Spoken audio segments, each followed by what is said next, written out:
Bom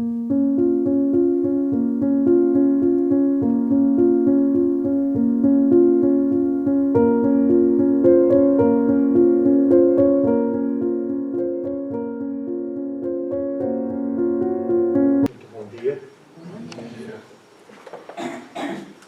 Vamos dar início ao nosso trabalho da manhã com a leitura de uma mensagem de Emmanuel, cujo título é O Quadro Negro.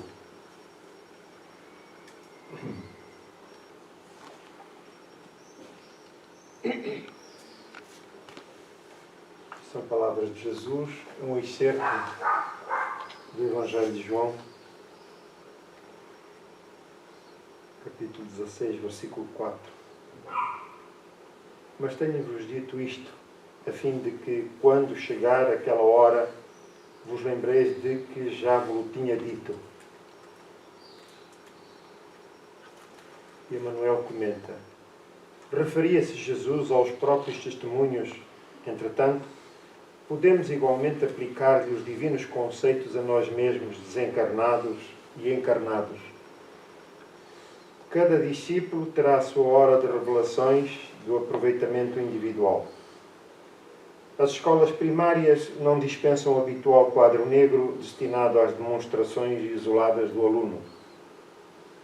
À frente do professor consciencioso, o aprendiz mostrará quanto lucrou sem os recursos do plágio afetuoso entre companheiros. Sobre a zona escura, o giz claro definirá fielmente a posição firme ou insegura do estudante.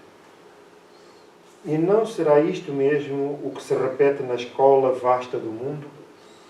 O homem, nas lutas vulgares, poderá socorrer-se indefinidamente dos bons amigos. O pai permite semelhantes contactos para que as oportunidades de aprender se lhe tornem irrestritas. No entanto, lá vem aquela hora em que a criatura deve tomar o giz alvo e puro das realizações espirituais, colocando-se junto ao quadro negro das provas edificantes. Alguns aprendizes fracassam porque não sabem multiplicar os bens nem dividi-los. Ignoram como subtrair a luz das trevas. Somam os conflitos e formam equações de ódio e vingança.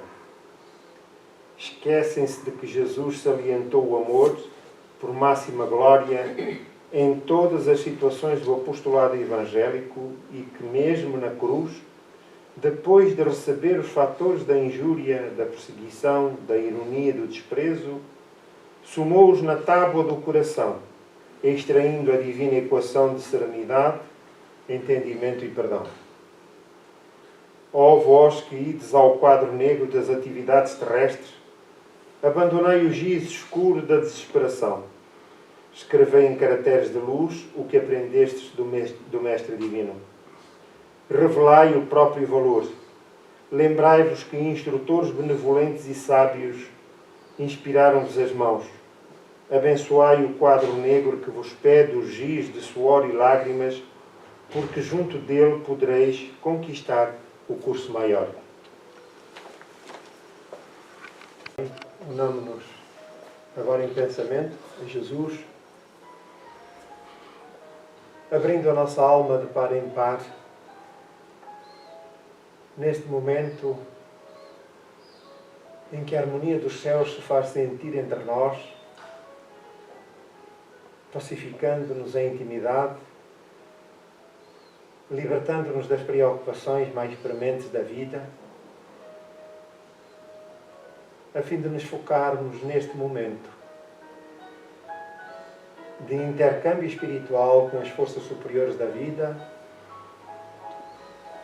dirigindo os nossos bons propósitos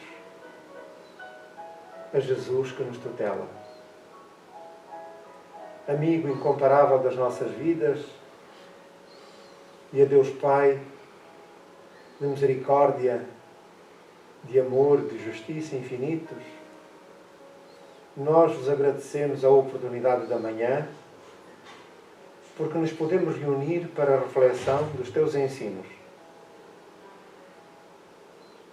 porque podemos intercambiar no aprendizado, refletindo sobre a mensagem que hoje estará em pauta no estudo da manhã. Agradecidos igualmente, porque conquistaremos ferramentas de trabalho com as quais poderemos aplicar para trabalhar o terreno íntimo da alma, onde se localizam os caracteres da nossa personalidade, mas, sobretudo, incidindo a lavoura sobre o orgulho e o egoísmo na palete das várias cores com que se apresentam, dificultando o nosso progresso espiritual e moral. Perdoa-nos, pois, Senhor, porque fomos ou temos sido perdulários no tempo e encontramos-nos aqui ainda, aproveitando a vossa misericórdia, a oportunidade de ressarcimento de débitos contraídos, a fim de podermos superar as nossas barreiras e alcançarmos planos mais elevados, onde a paz e a saúde, a harmonia, a felicidade são plenos. Mestre querido, lembramos todos quantos sofrem nos dois planos da vida, mais próximos ou distantes do coração e da razão. Somos todos irmãos, filhos da mesma família, com a mesma origem, e jornadeamos pela terra nas experiências múltiplas, a fim de resgatarmos o passado para a iluminação do futuro. Lembramos, Senhor, os nossos afetos e desafetos, encarnados ou desencarnados, mas também aqueles que, não estando diretamente ligados ao coração, são irmãos nossos que se mantêm na retaguarda da vida, antagonizados com o bem, fugindo de si próprios, negando as oportunidades de resgate, de ressarcimento. Para eles segue a humilde oração, para que se deixem contagiar pelas forças do bem, porque Deus é Pai de infinita misericórdia. E por isso, a voz do Cristo continua a ressoar em todos os quadrantes do planeta, físico e espiritual. A trombeta do bem que nos convida a retornar ao aprisco, como na parábola da ovelha tresmalhada, em que o pastor, apoquentado, não deixou de procurar aquelas que se haviam perdido do seu rebanho. Eis-nos, pois, diante de vós, Senhor. Que a vossa paz e o vosso amor permaneçam connosco, inspirando-nos, envolvendo-nos. Muito obrigado. Continuamos com o livro do Evangelho segundo o Espiritismo, no capítulo 21, e cujo tema principal é falsos cristos e falsos profetas. Contudo, na mensagem introdutória, que é de Bezerra de Menezes: não vos deixeis contaminar pelos desequilíbrios que graçam pelo vírus do horror, que leva a vida aos patamares mais sofridos. Erguei-vos em pensamentos e em ação àquele que nos prometeu estar connosco e em qualquer circunstância, para que pudéssemos ter vida e vida em abundância. Portanto, numa fase tão tão perturbada, tão complicada, para além do fator principal, que é a questão de saúde pública, do vírus e das suas desmultiplicações, digamos assim, das suas transformações que afetam a humanidade, há, nesta altura, que ter muita contenção, muito tino, face aos desafios a que estamos sujeitos e a que somos chamados a viver. E, portanto, que não haja a tentação da desgovernação, do desequilíbrio, porque já basta por si só o problema. Então, tenhamos muita fé em Deus, oração e equilíbrio na gestão das nossas emoções. Ora, como dizíamos, continuamos no capítulo 21. Haverá falsos cristos e falsos profetas. Falta ali uma letra, mas compreendemos, não é? Falsos cristos e falsos profetas. E hoje vamos entrar no capítulo das instruções dos Espíritos a respeito dos falsos profetas. Portanto, nós podemos verificar que a questão dos falsos profetas é um problema que remonta à Antiguidade. E ela transpôs os tempos, a questão transpôs os tempos e chegou aos nossos dias. Como tal, este não é um tema que se localiza no passado. É um tema que tem passado pelas várias gerações e chega aos nossos dias com toda a propriedade e com toda a oportunidade. Porque, e sobretudo, nesta época de que já falamos, nós assistimos, porque os falsos profetas não são aqueles que a lição aqui nos reporta para a área da religião.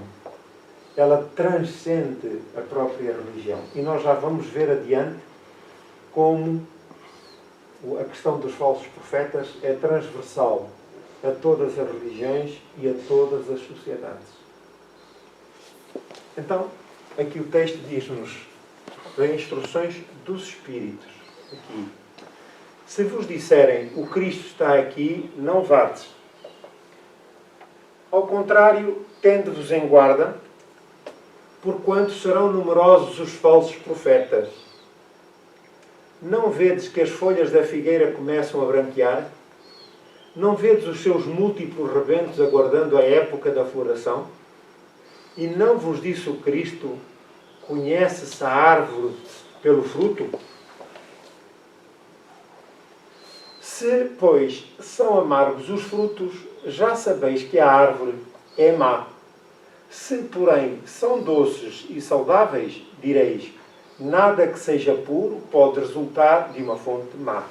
Ora bem, então, a lição aqui que remonta ao Evangelho, são palavras de Jesus, a questão dos falsos cristos e falsos profetas, que remonta à época do Cristo e que o apóstolo João registou.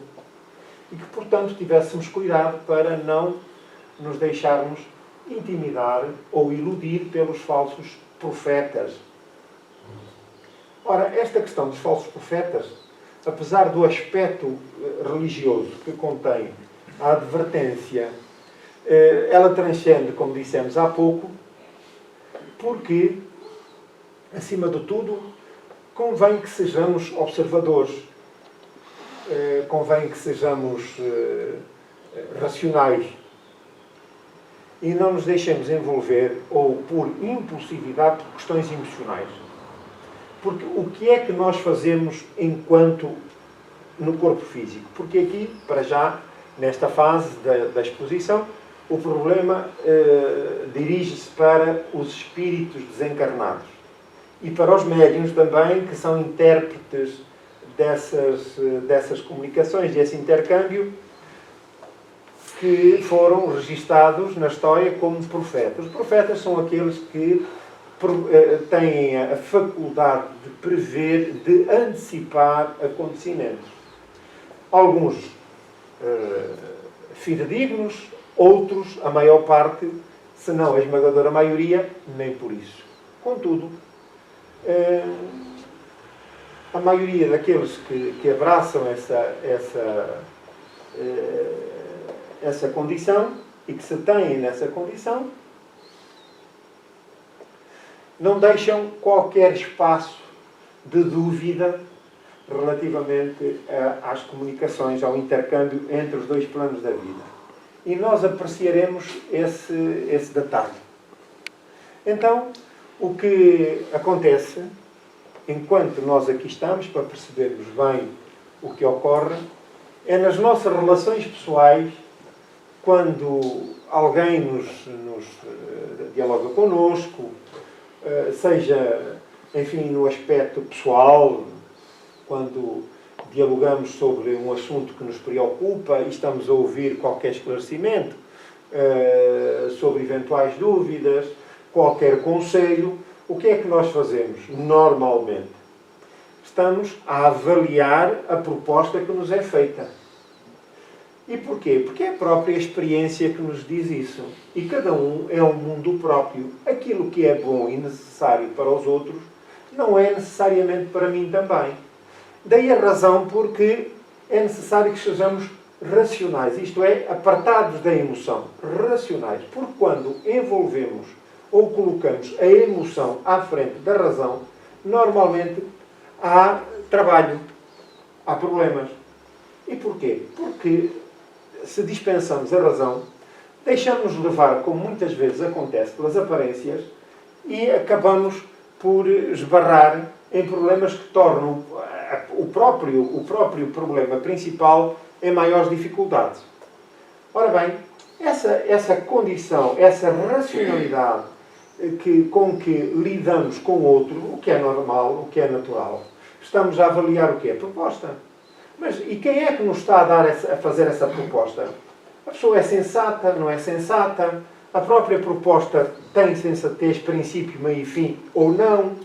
Eu vou averiguar se tenho dúvidas, para quando tomar uma decisão, de facto, a opinião dos outros possa ter alguma validade, mas não seja ela dominante emocionalmente falando. Portanto, estar consciente da opção que tomo. Ora, com as questões que chegam da espiritualidade, é exatamente assim.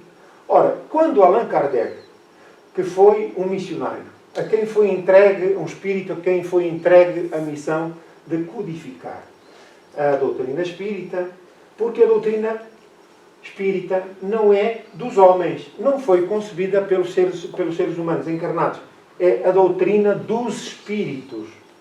E daí Kardec ter adotado essa designação como espiritismo ou doutrina dos espíritos, para que ninguém se apropriasse da sua autoria. E ele próprio, que já era uma figura consagrada nas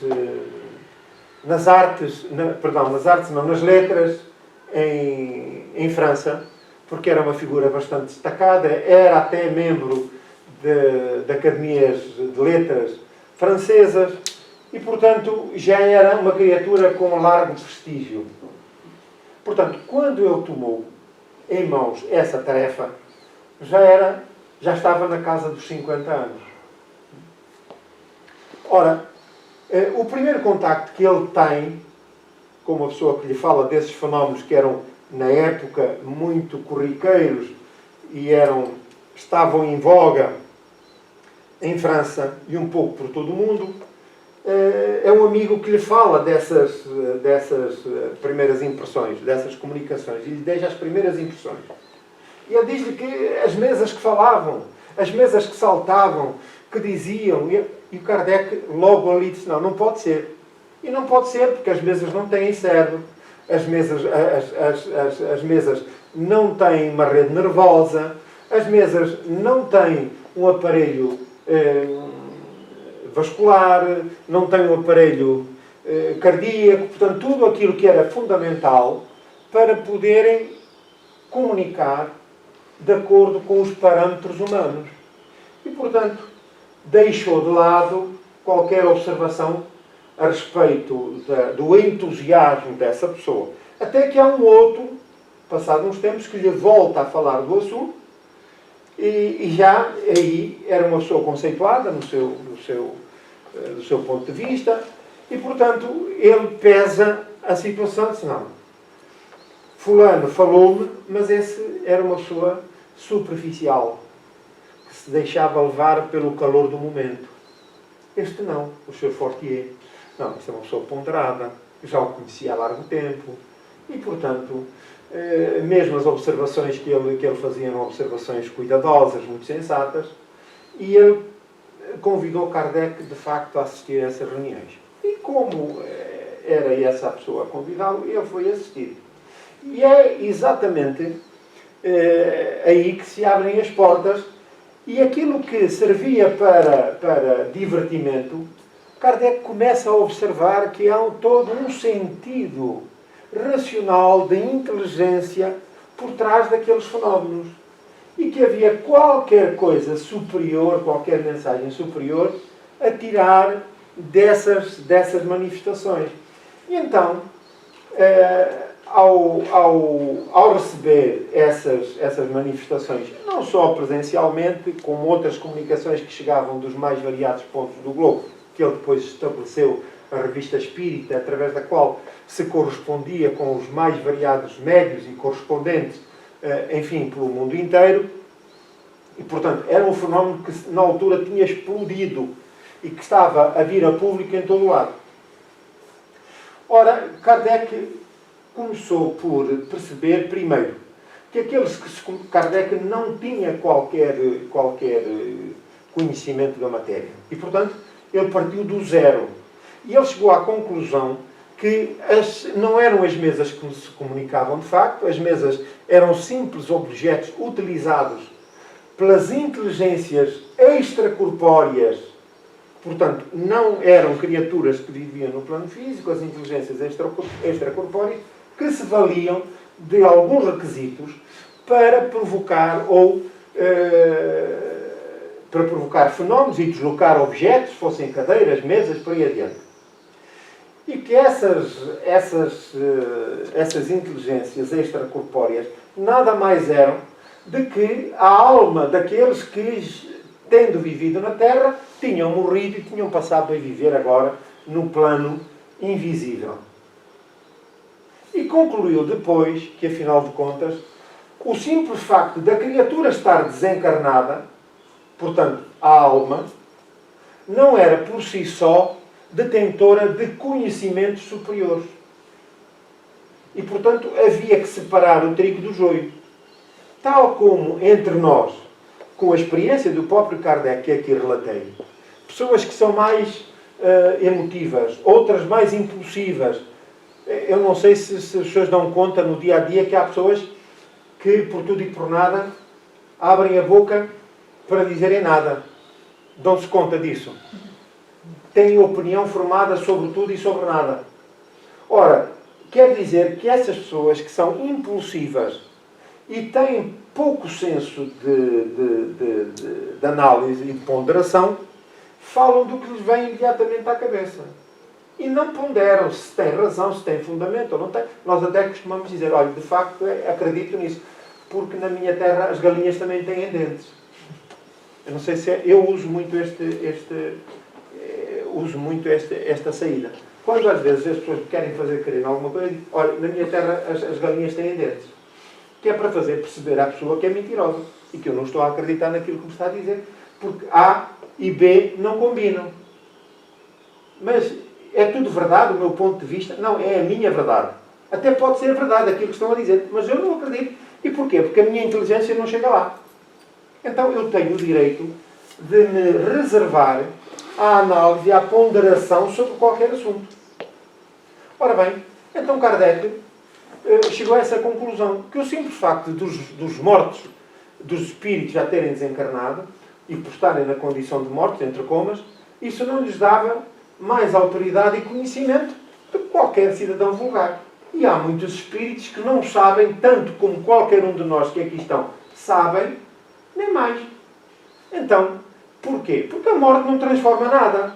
Nós é que na santa ignorância a respeito das questões espirituais julgamos que, porque fomos educados ao longo dos anos nesse sentido, julgamos que a pessoa morre e de repente é santa. Não é verdade, a morte não transforma nada. A única coisa do caráter do indivíduo, a única coisa que se transforma é que o espírito deixa o corpo. Mas em termos de conhecimentos, em termos de caráter, tudo continua na mesma. Quer dizer, o espírito continua a progredir, a evoluir e terá que ter conhecimentos para poder manifestar com verdade aquilo que vai dizer às criaturas. Kardec, os espíritos que foram instruídos por Deus e por Jesus para virem na condição do espírito de verdade, revelar e, digamos, trazer estes conhecimentos mais aprofundados da vida, das leis da vida, e que ficou conhecido como a doutrina espírita, esses próprios espíritos, que já eram de um patamar mais evoluído do que o comum dos cidadãos, inclusive do próprio Kardec, quando lhe perguntaram o que era Deus, eles não sabiam explicar também. Não sabiam explicar. O que quer dizer que os conhecimentos dos espíritos estão circunscritos, limitados à própria evolução do espírito. Então eu posso ter um espírito que pode surgir para falar sobre religião, sobre uma parábola, e ele explica a parábola mais ou menos. Mas quando se entra no campo da ciência, por exemplo, que exige maior conhecimento e profundidade, e também estatuto espiritual, para poder ter acesso a outros ensinamentos e a outros conhecimentos mais elevados, então não se tem. Então há aqui uma questão. Ou é humilde e dizer nós também não sabemos, ou é orgulhoso e dizer é assim. Está certo? Então foi com este ponto de vista que nós, com este ponto de vista e com estas ações, nós fomos induzidos no tempo a pensar que o simples facto da pessoa estar morta já sabia muito que era santa. E a Igreja, para tirar partido, a Igreja Católica, para tirar partido da situação, o que é que fazia? A extrema unção. Quer dizer, a pessoa podia ser um maior salafrário, o maior bandido na Terra, chegava a hora da morte, tinha a extrema unção, virava santo. Está certo? É verdade? Então, o que é que acontece? Tudo isto foi-nos incutindo, foi a impressão que foi causada. De tal forma que Kardec, quando vem, dá-se conta disto. Então, qual é a função da doutrina espírita nesta matéria? Veio inventar alguma coisa no campo do intercâmbio com os espíritos? Não veio inventar nada. Só veio clarear. Porque a mediunidade é transversal a todas as criaturas. Porque ele concluiu que todos éramos médiuns. Mas convencionou chamar de médiuns. Médium, a palavra etimologicamente, significa que está no meio de dois planos, entre o plano físico e o plano espiritual. Então, ele convencionou chamar de médiuns aqueles que apresentavam faculdades mediúnicas mais evidentes, nas mais variadas áreas do conhecimento da matéria. Ora bem, então, Allan Kardec, dada a forma como ele abordou todo o assunto, estabeleceu-se que o seu método de trabalho era um método racional e intuitivo. Quer dizer, Kardec não era um médium na verdadeira acessão do termo, portanto, mais com faculdades evidentes, mas era um espírito já de elevado quilate e com uma sensibilidade, uma intuição muito elevada. Mas não publicava nada sem passar os temas e os assuntos pelo crivo da razão. E o que é que ele fazia? Ele chegava a um tema que vinha dos espíritos aqui, daqueles médiuns, vinha outro daqui, outro dacolá, outro daqui, outro dali, e ele juntava tudo, analisava, e a matéria que fosse concordante e de acordo com o conteúdo do próprio assunto que tratava e que fosse concordante entre vários espíritos, era isso que ele publicava. Os espíritos publicaram todo o conhecimento que tinham naquilo que ficou conhecido como a obra de Kardec, o Pentateuco Kardeciano, que são o livro dos Espíritos, o livro dos Médiuns, o Evangelho segundo o Espiritismo, o Céu, o Inferno e a Gênese. São 5 livros principais e básicos da doutrina espírita. Não, aquilo foi o princípio. Porque depois haveriam de vir outras obras, como vieram e estão aí, continuam a chegar, milhares de obras, que nos trazem hoje ensinamentos que não foi possível a Kardec obter na altura, porque a própria sociedade ainda não estava preparada para isso. Ora bem, então isto é a respeito dos falsos cristos e dos falsos profetas no campo da matéria religiosa. E nós vemos hoje em dia a fragilidade do ser humano relativamente àquilo que propõe e àquilo que faz. Aquilo que executa. E se aquilo que executa está em concordância com aquilo que anuncia. Porque se não houver concordância, então nós estamos, de facto, na presença de um falso profeta. Porque o profeta, na verdadeira acessão do termo, não é só aquele que vai dizer que o mundo está a acabar, ou que o Cristo vem aí, ou isto ou aquilo. Passa o exagero das palavras. Mas também aqueles que no dia a dia são crentes em Deus, em Jesus, que são homens e mulheres religiosos e não têm na prática os ensinos que adquirem, não os colocam em prática e, portanto, a ação não condiz com a teoria. Estamos na presença de falsos profetas. Nós vemos hoje, por exemplo, nesta crise pandémica que nos assola, sobressaiu de facto a presença na Terra de falsos profetas.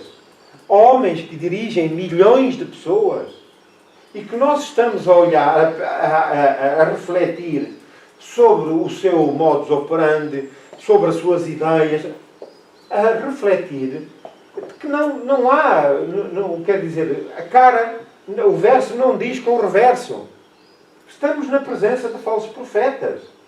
Os senhores vejam que o ex-presidente dos Estados Unidos, que chegou em público a dizer que se devia ou podia tomar lexívia para combater o vírus, e houve pessoas que tomaram nos Estados Unidos e que morreram. Estamos na presença de falsos profetas. Outros que, não seguindo a ciência, por radicalismo religioso, como se a religião tivesse que estar à frente da ciência. O que é que fazem? Há milhões de criaturas que morrem exatamente por causa disso, porque desprezam aquilo que diz a ciência a respeito da saúde pública, das medidas que devem ser tomadas para preservar a saúde. E arriscamos a que muitas criaturas percam a vida exatamente porque somos levianos.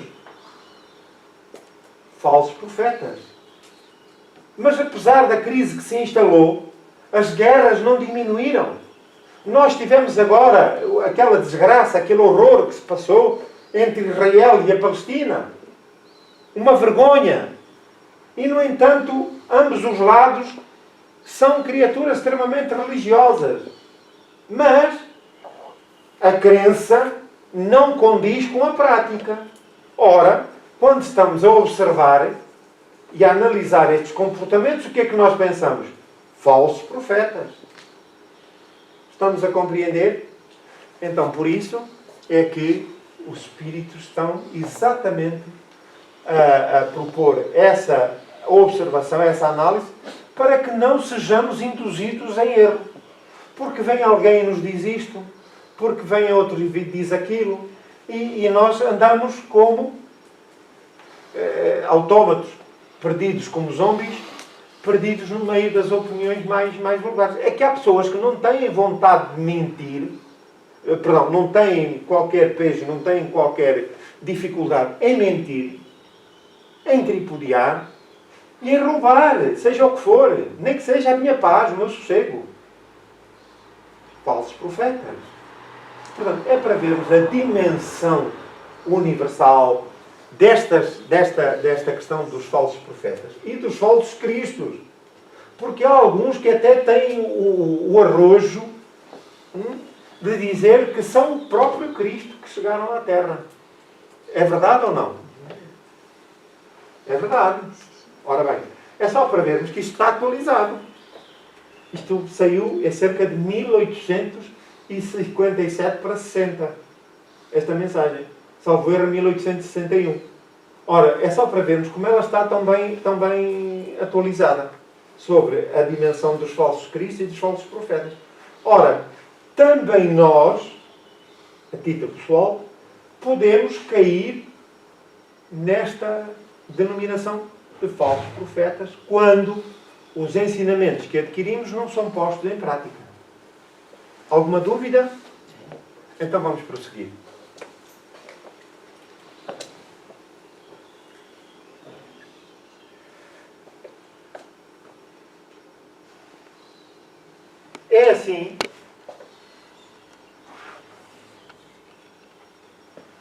É assim, meus irmãos, que deveis julgar. São as obras que deveis examinar.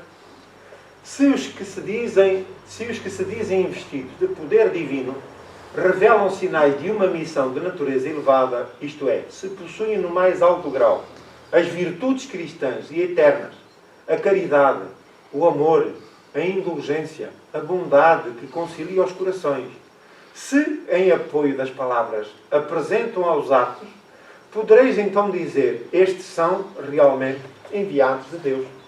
Sejam espíritas, católicos, evangélicos ou ateus, não tenhamos qualquer problema em reconhecer na outra criatura, independente dos rótulos que tenham, das convicções religiosas, sociais ou políticas que têm, dizer, não, este indivíduo está certo naquilo que está a dizer. É um bom conselho.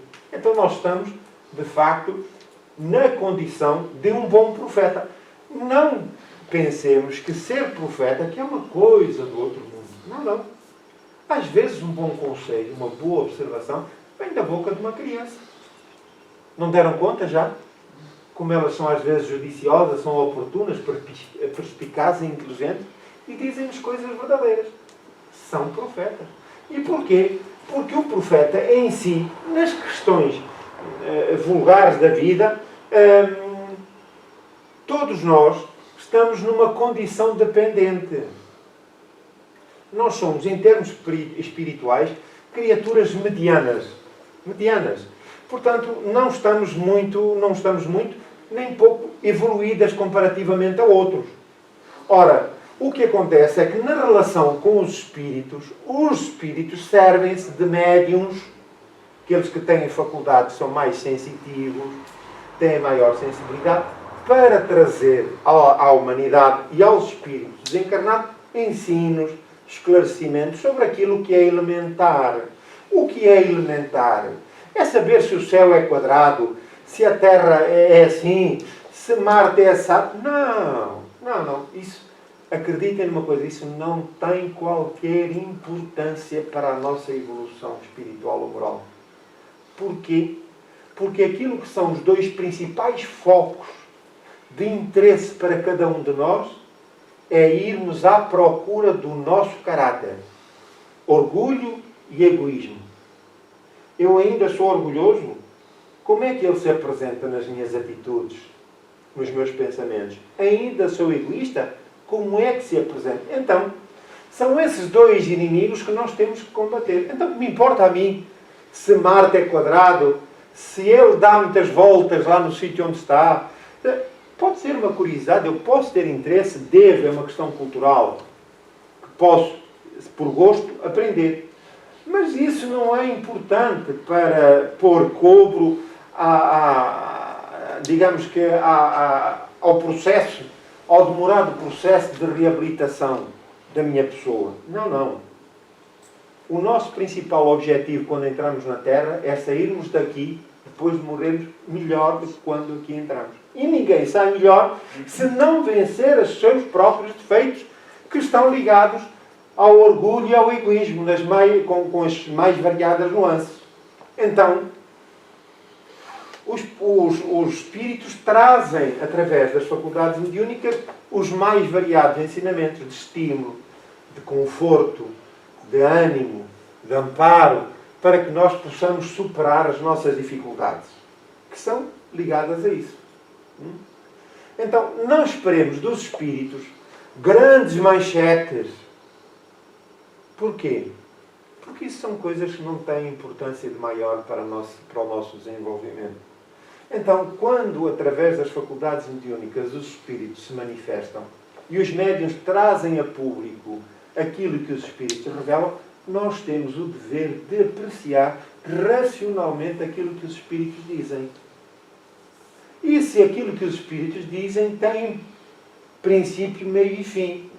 E nos dias atuais, ainda, os senhores reparem que a Bíblia, que são sagradas, as chamadas Sagradas Escrituras, que trazem, enfim, que compõem os livros do Antigo e do Novo Testamento, livros dos mais variados profetas, por aí adiante, e impressões que giravam à volta de 3.000 anos atrás, ainda queremos implantar as mesmas verdades de há 3, que eram verdades para aquela época, de há 3.000 anos, ainda nós queremos implantá-las nos dias de hoje, como se não tivesse havido progresso moral e progresso científico.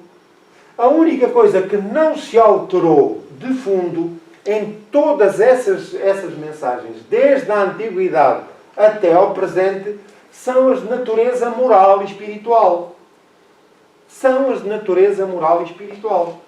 Então, nos dias de hoje, há ainda alguma dificuldade em compreender, porque a ciência prova isso, que a nossa evolução na Terra é a partir, sob o ponto de vista físico, não é sob o ponto de vista espiritual, sob o ponto de vista físico, é a partir dos animais. E é através dessa cadeia animal, humano e agora espiritual, mas, sobretudo na vida na Terra, temos alguma dificuldade em compreender. Ainda acreditamos muitas das vezes que a Terra, o mundo, foi feito em 6 dias e que no 7º Deus descansou. Isto são teorias humanas. E ainda pensamos, por exemplo, que Adão e Eva foram os primeiros humanos na Terra. Então, e como é que apareceram Adão e Eva? Foi Deus que soprou num boneco de barro e fez deles homens e mulheres. Não tem fundamento isso. Isso era uma teoria para há 3.000 anos atrás. A ciência hoje prova completamente o contrário. Então, Allan Kardec, quando deu conta daquilo que se passava nas revelações dos Espíritos, ele disse, não, deixou escrito que a doutrina espírita não é uma doutrina estática, mas dinâmica, e que acompanharia a ciência em todas as épocas da humanidade, sempre que a ciência se revelasse concorde com as leis da vida. Quer dizer, era a doutrina espírita, nos conceitos científicos, que ia atrás da ciência, e não o contrário. Porquê? Porque até certa altura a ciência andou atrelada à religião. E era a religião, Galileu, quando chegou à conclusão, por observações astronómicas, que a Terra era redonda, o que é que lhe aconteceu, sabem? Foi levado à Inquisição e teve que desdizer perante o juízo da Inquisição, dizer que não era redonda. Mas à saída, ele... Ou melhor, peço desculpa, que era a Terra que girava em torno do Sol. A Terra girava em torno do Sol. Porque à época e a religião acreditavam que era a Terra o centro do mundo e que o Sol é que girava à volta da Terra. E ele ia ser condenado na fogueira e teve que se dizer no tribunal. Mas à saída, e entre dentes, não, mas porém ela se move. Move-se em volta do Sol. E a ciência veio posteriormente provar que era verdade. Para que isso fosse possível, a ciência separou-se da religião, porque a própria religião e o fanatismo dos homens travava a evolução dos seres humanos. Então, nos dias de hoje, nós temos exatamente esse temperamento. Nós vemos como a religião, ainda em diversos setores do conhecimento humano, trava a evolução, o progresso da humanidade.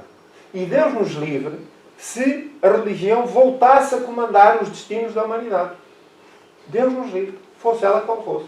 Então, nós temos que ter em consideração que a ciência tem um papel primordial no avanço da humanidade. E temos que perceber, quer no campo da ciência, quer da religião, há falsos profetas. Nós temos que observar. Ora bem, e no campo da mediunidade é exatamente assim. Desconfiai, porém, das palavras melífluas, desconfiai dos escribas e dos fariseus que oram nas praças públicas, vestidos de longas túnicas, desconfiai dos que pretendem ter o monopólio da verdade. Portanto, porquê o monopólio da verdade? Então Deus, na sua infinita misericórdia, Pai de toda a humanidade, só ia dizer uma coisa a este e não dizia àqueles? Então onde é que está a misericórdia? Onde é que está o amor? Onde é que está a igualdade? É evidente que nem todos estão capacitados para conhecer a verdade. Mas a verdade que pode dizer a uns pode não ser tão extensa quanto se diz a outros. Foi por essa razão que, à época da constituição e elaboração da doutrina espírita, havia espíritos que se manifestavam próximos de Kardec, outros manifestavam-se não sei aonde, e através da correspondência, esses ensinos, essas observações, chegavam a Kardec para ele fazer comparação. Então, a verdade é uma questão que é disseminada pelo planeta. Não é só uma criatura que é portadora da verdade, um povo, uma comunidade.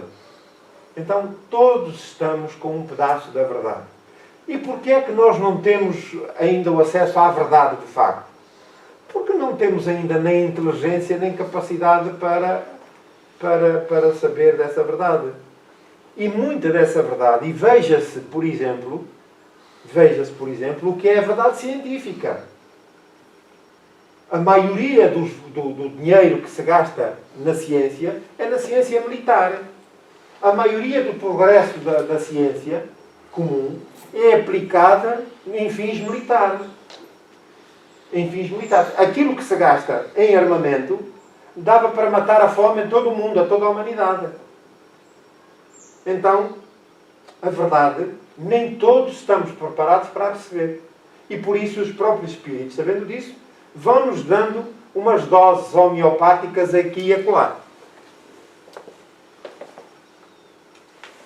Não. O Cristo não está entre esses, porquanto os que Ele envia para divulgar a sua santa doutrina e regenerar o seu povo serão, acima de tudo, seguindo-lhe o exemplo, brandos e humildes de corações. Os que hajam com os exemplos e conselhos que oferecem para salvar a humanidade, que corre para a perdição, percorrendo caminhos tortuosos, serão essencialmente modestos e humildes. Fugi de tudo quanto revela um átomo de orgulho. Fugi como se tratasse de uma lepra contagiosa que corrompe tudo o que toca. Porquê? Porque é exatamente o contrário da humildade. Lembrai-vos de que cada criatura traz na fronte, mas principalmente nos atos, o cunho da sua grandeza ou da sua inferioridade. Ide, portanto, meus filhos bem-amados, caminhai sem hesitações, sem pensamentos ocultos, na rota bendita que tomastes. Ide sempre sem temor. Afastai cuidadosamente tudo o que vos possa entravar a marcha para o objetivo eterno. O que é que nos pode entravar? É exatamente a falta de vontade de combater, de trabalhar os nossos maus pendores, para os transformarmos em virtudes. Viajores, só por pouco tempo mais estareis nas trevas e nas dores da provação, se abrirdes o vosso coração a essa suave doutrina que vos vem revelar as leis eternas e satisfazer as aspirações da vossa alma. Então eu falo aqui da doutrina espírita, à época nova, digamos assim, como tal, mas cujos ensinos são milenares e são uma linguagem universal. E, portanto, isto não significa que as outras não sejam importantes para a criatura humana.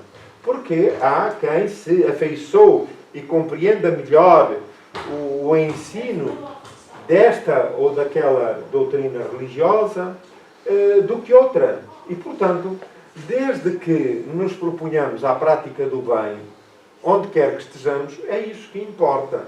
Portanto, a doutrina espírita surge não para ocupar o espaço de qualquer uma outra, mas tão somente para fazer reviver os ensinos de Jesus.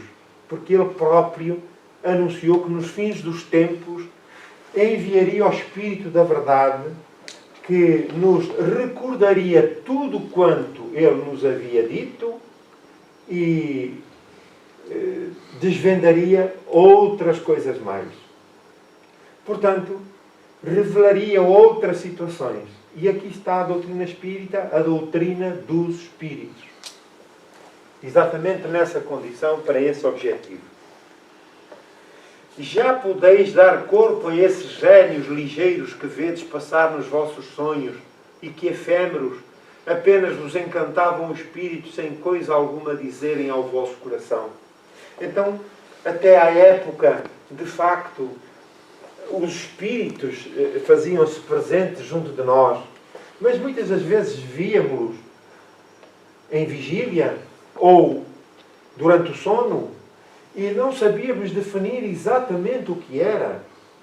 E, em algumas circunstâncias, ainda hoje acontece, pessoas com faculdades evidentes de mediunidade são hospitalizadas em lugares psiquiátricos, em hospitais psiquiátricos, para tratamento de patologias que não têm, mas que são confundidas, aqui no caso, porque houve vozes, porque vêm os espíritos, são confundidas com a esquizofrenia, doenças do foro psiquiátrico. Mas a esquizofrenia não existe? Existe. Mas quando não se compreende, não se estuda o fator mediúnico e a comunicação dos espíritos, é fácil confundir uma coisa com outra. No passado, não muito distante, as pessoas nestas condições eram levadas à fogueira. Portanto, à época de Kardec, ficou conhecido o Alto de Fé de Barcelona, que o Sr. Didier, que em França, em Espanha, em Barcelona, tinha uma livraria espírita, e ao importar os livros espíritas, o bispo de Barcelona mandou queimá-los num ato público, que ficou conhecido como Alto de Fé de Barcelona. Exatamente porque a igreja dominante, a religião dominante, não aceitava essa questão. A nova doutrina. Agora, vós que bem desempenhaste a tarefa que o Criador confia às suas criaturas, nada mais tendes que temer da sua justiça, pois Ele é Pai, e perdoa sempre aos filhos transviados que clamam por misericórdia. Esta é uma condição básica, primeira, para a criatura de fé. E para quem, muitas das vezes, reflete sobre Deus. E nós temos que perceber Deus nesses atributos em grau absoluto. Pai de infinita misericórdia, bondade, justiça, amor e de amparo aos seus filhos.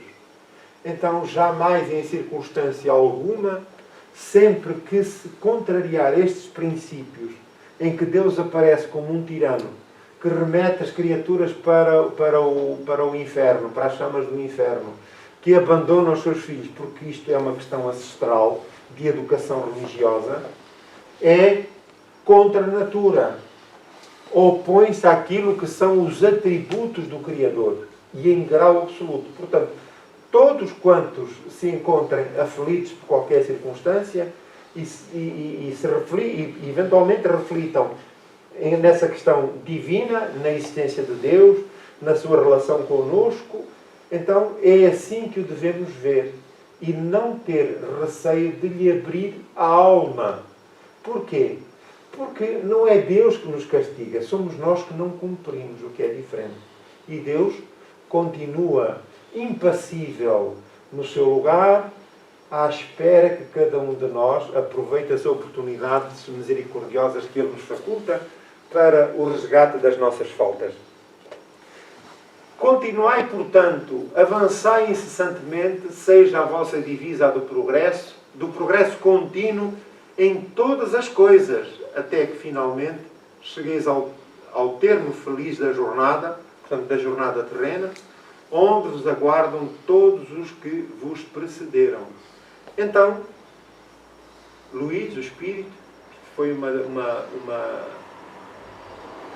mensagem recebida em Bordeaux no ano de 1861.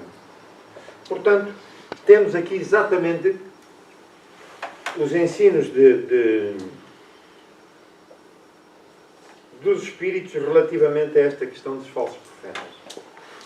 Há alguma observação que queiram fazer sobre o tema? Alguma dúvida? Ou estamos esclarecidos? Podemos fazer o teste para a semana? Então, vamos propor que nos unamos em oração para terminarmos o nosso trabalho.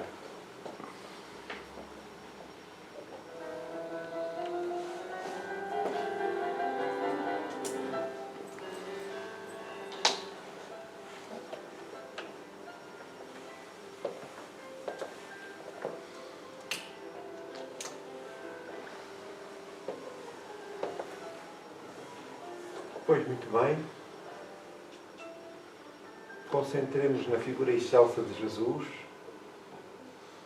o amigo incomparável das nossas vidas. Entrelaçamos os nossos corações que vibram felizes pela oportunidade da manhã, pelas reflexões facultadas que nos preenchem a alma e nos dão ferramentas de trabalho para o nosso aprendizado e o nosso aperfeiçoamento. Querido amigo,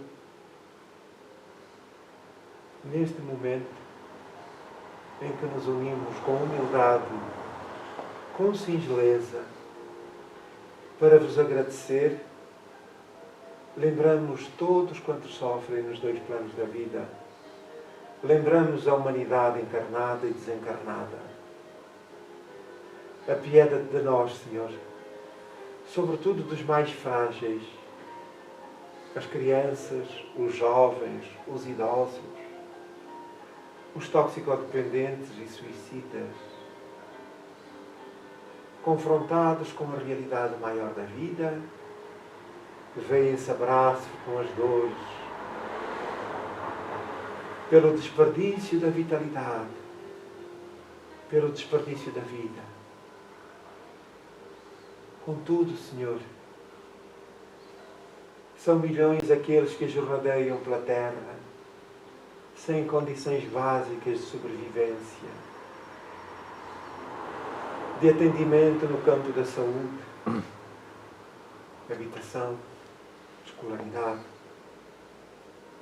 Por isso, Senhor, envolvemos toda a humanidade num abraço fraternal e solidário, para que a nossa humilde contribuição sirva para integrar todo o esforço que se movimenta em Teu nome, em socorro dos aflitos. Mas também para aqueles que se antagonizam com o bem, promovendo o mal, a violência. Para aqueles que, refugiados nas furnas, nos antros de sofrimento, inspiram e impõem a sua tirania para afrontarem a ordem e o progresso. Lê do engano, Senhor, porque estamos irremediavelmente destinados ao bem, a progredirmos para atingirmos a felicidade. Por isso, o tempo não deixará de surtir o seu efeito, corroendo a vitalidade, desgastando a criatura, que se sentirá só e, nessa altura, propondo-se à renovação, à aceitação das orientações e do amparo daqueles que trabalham em Teu nome. Pedimos-te, Senhor, por todas as instituições e por todas as pessoas que trabalham em favor do bem, por amor ao bem, sem qualquer outro interesse que não seja o plantio do bem, independentemente das suas opções religiosas, académicas, sociais, económicas. São teus filhos e teus mensageiros que enviaste à terra para amparo dos seus irmãos.